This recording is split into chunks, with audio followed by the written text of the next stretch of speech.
Night, I'm Bruce Whitfield, and welcome to the CEO Sleep Out. It's the first event of its kind on the African continent, an Australian concept brought to South Africa by the Chief Executive of Premier Broadcasting. Her name is Terry Falkvane. You launched this less than 2 months ago, and it's been extraordinary. You didn't think that more than 240 CEOs would actually turn up, Terry? No, I didn't. Not at the price we were asking, but it's wonderful and it's all due to your hard work. Well, I don't think it's got anything to do with it. It's a machine, Terry. It's a machine. Thank you. 24 million rand is being raised at least. This is money that's going to go to Girls and Boys Town to help homelessness. Absolutely, which I think is a wonderful opportunity for us to raise money for such a good cause.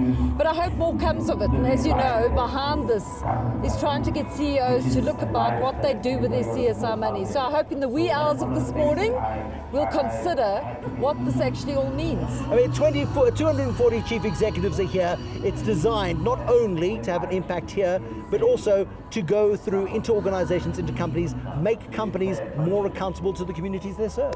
Absolutely, and to think a little bit deeper about what they do with their money and the impact that their money can do to South Africa. So I think it's a wonderful cause, and the fact that we raise money for one home in itself is another wonderful achievement. Terry Falkvane, there are lots of people who want to pick a fight with you for getting them into this mess Peter in the first McGregor place. is one of them. Peter McGregor is the chief executive of Tiger Brands. He's one of the many chief executives who are here this evening. Another chief executive is here, is the guy who runs Momentum Retail. His name is Frank McGregor. He's got an incredible story to tell.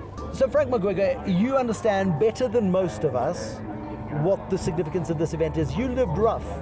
Absolutely. In 1993. Yes, definitely. And for me, this evening really shows how South Africa is a caring nation, because lots of people are homeless out there. They just need a second chance in life, like what happened to me.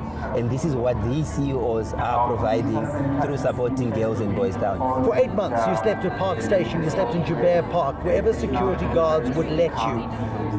Courtesy of the help of one individual, a hawker on the street in downtown Joburg, you got a break where you got paid $10 a day. Absolutely. You know, for me, when I connect the dots, that meeting with Evelyn was really the first time of getting my second chance. She took interest in me, helped me by providing me with food and sometimes with money that set me up to start my own fruit and vegetable business. But you ended up running 3 stalls, which you then put in the hands of other people. It gave you time to go to Joburg Public Library, where you studied, where you swatted, where you met up with another angel, if you like. Absolutely. Who gave you a form and said, why don't you apply for a bursary? And that bursary led to actuarial science and FITS. Absolutely, yeah. So when I look back again, Bruce, it's just interesting how when you connect the dots, when you make decisions, you know, my business grew. I was fortunate in terms of just being creative, in terms of how I sold my fruits and vegetables. But the big decision I made was I don't want to sell vegetables for the rest of my life. I'm going to employ other people, and I'm going to go and spend time thinking about how can I find an opportunity to go to university.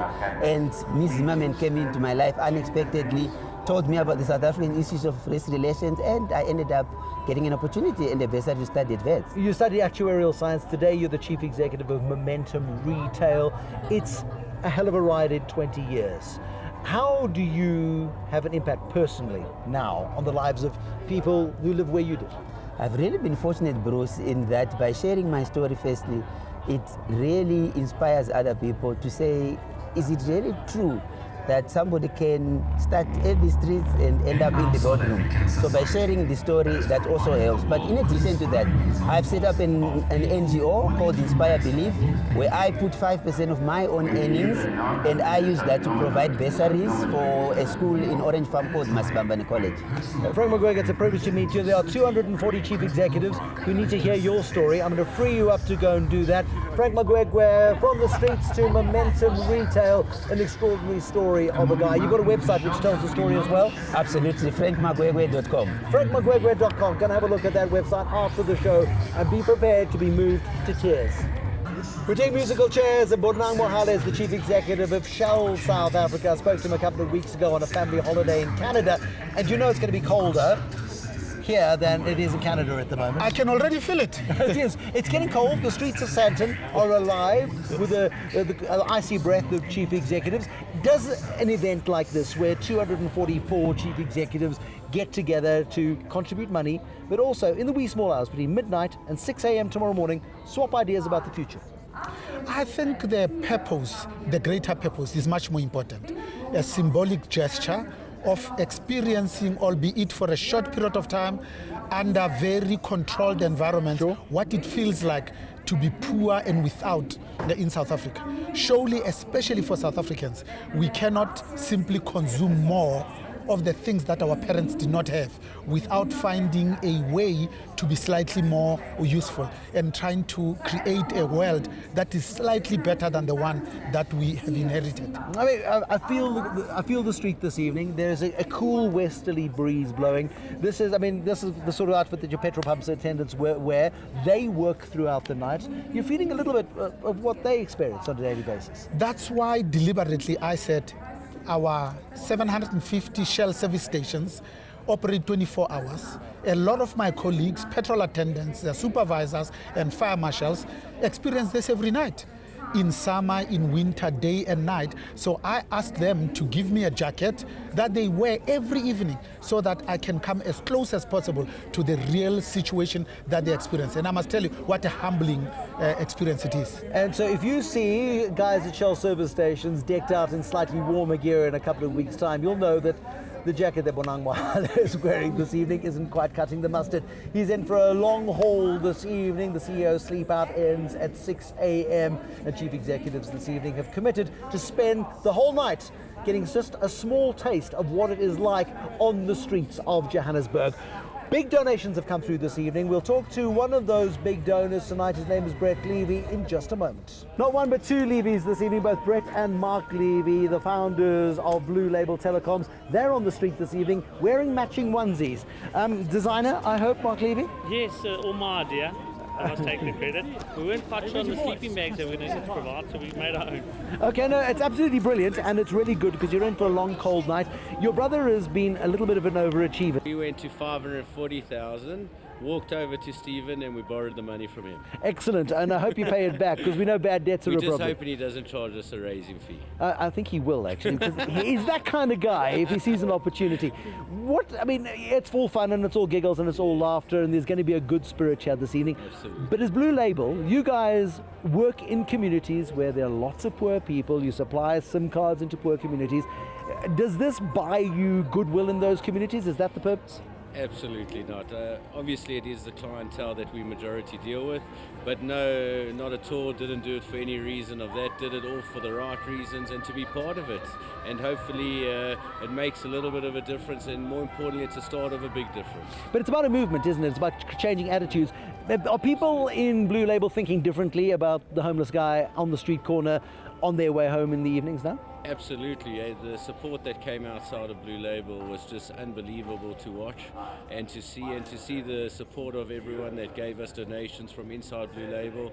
I think tonight we are proud South Africans. I think we can all be proud South Africans. Brett Levy, thank you very much. Mark Levy, thank you very much. You guys go and mingle and do what chief executives do. We need one more chief executive. Maria Ramos, I see you wandering past. Let's grab you this evening. Have a perch over there. Maria Ramos is the chief executive of Barclays Africa, of course. You're here without your husband, who I tried to entice to come to this event, but he was traveling. He is traveling actually. He sent me I spoke to him. He's in Paris. He's in Paris, and he leaves you here. He leaves me here, yeah. When did his diary appointment come to the fore? Was it after the launch of the sleep out? I need to be able to sleep at home sometimes. So I'm not going to tell you that. It's been on the diary for a little while. You brought a big team with you. I mean, there are 5 senior executives, including yourself, from Barclays Africa, here for the CEO sleep out this evening. That's a lot of people not functioning properly at work tomorrow. Well, I'm hoping we have to function. We've got a chairman's conference going on at the moment, so we all have to be at work at 8 o'clock tomorrow morning. But we are here in force, and so we've been able to raise a lot of money as a group for what is essentially an excellent cause. I mean, I think this is about us putting ourselves out there and saying, actually, if you want to be able to participate and be part of a community that you work and live in, you have to reach out and do great things. And I think this is one of these great things, and you guys have done a great job in putting it together. Well, Barclays Africa, you are resolutely in downtown Johannesburg. On your way into work, on your way out of work, you will see sites that the vast majority of people who live cushy lives in Sandton and in Claremont and in other parts of privileged South Africa just don't see. Well, absolutely. I mean, we are in downtown Joburg. That's where our group head office is for Barclays Africa. we're going to be staying in downtown Joburg. We're a big investor. We do see a lot of things. I mean, and we do see people sleeping rough every single day. We've got a choice being here this evening. They don't have a choice. And so I think it's just very important to be mindful about what happens in our country every single day, and to play your role in doing something about it and reaching out and helping in whichever way we can. You operate in multiple countries on the African continent. Yes. Homelessness is not a South Africa specific issue. It's a crisis across this continent. Well, I should say it's not even just an African issue. Homelessness is a global issue, and unfortunately more and more people are having to deal with it, and more young people across the world are having to confront the issue of homelessness. But it is an African thing as well, and so we're in 12 countries across this continent. We encourage all our colleagues across the continent to be mindful of it, to think about citizenship and about what we do as an organization in the communities that we work and live in, to be part and parcel of our purpose, which is about shared growth as well. So to reach out and think about what we do in society, and working with young people and finding solutions which are about jobs and creating opportunities so that homelessness is not the only future that many people have. The organisers of this event are going to kill me, but wouldn't it be nice next year to have an event like this in Nairobi, in Kinshasa and in Lagos, for example? Well, I think it would be, and I can tell you that having businesses in those countries, one of the things that you realize about the way people work and think and participate is that there would be an enormous amount of enthusiasm. People would reach out. People reach out very quickly and are part of community events that we do, and they're part of the citizenship programs that we have in each of those countries. So I think it will be incredibly successful, and if you want to do it, I'm sure we could help. I'm going to be in so much trouble. Maria Ramos, thank you so much, Chief Executive of Barclays Africa. Thank you very much, and it's great to be here this evening. And it's really nice to have you. Good luck tonight. I hope you manage to get some sleep. I hope so too. The street is hard, the street is cold, the west wind is blowing. We are in Johannesburg. This is the CEO Sleep Out. 244 chief executives committing 100,000 Rand each, at least, of either their social investment budgets or their own money. It's a big commitment, but the biggest commitment of all is to be on the street in downtown Johannesburg all the way through until 6 o'clock in the morning. I'm Bruce Whitfield. This is a very emotional broadcast of Tonight with Bruce Whitfield. Thank you so much for watching, and enjoy the rest of your warm and comfortable evening. The guys behind me this evening, they're in for a rough night, but that's why they get paid the big bucks. Good night.